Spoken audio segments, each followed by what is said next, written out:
Hi, I'm Janyan, and in this video I'm going to show you how to make a zero clearance insert for your table saw.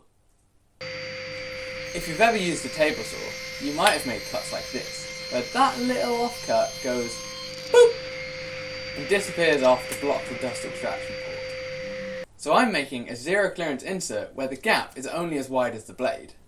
Any old piece of scrap wood will do. I used a piece of reclaimed drawer side from an old chest of drawers that I found. And I thought it was sapele, but it turned out to be rosewood. Oh, it smells so good. First, you need to cut the insert to width.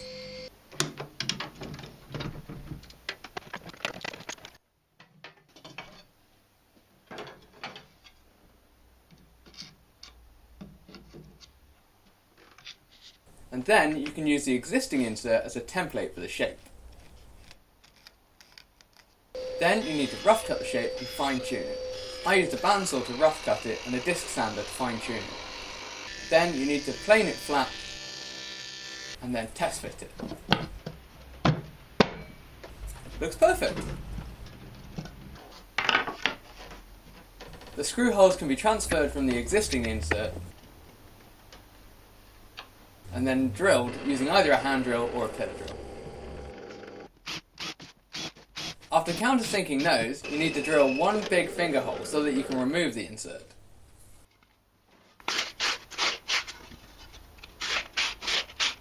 Then we need to get the insert flush with the top surface of the saw.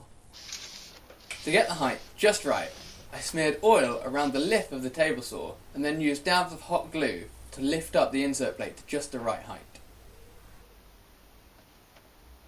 Then the insert is pressed into the hot glue and levelled with a straight edge. Because of that oil that we put on earlier, the glue only sticks to the insert.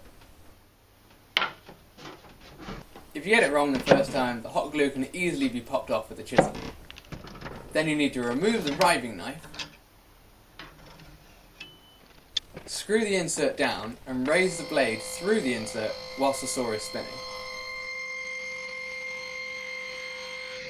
Now comes the sketchy part, and you need to be really careful doing this bit.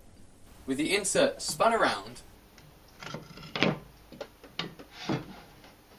and clamped down very securely, you can then raise the blade again through the insert just to make space for the riving knife. If you don't do this, then you won't be able to use a riving knife, and that's really not safe.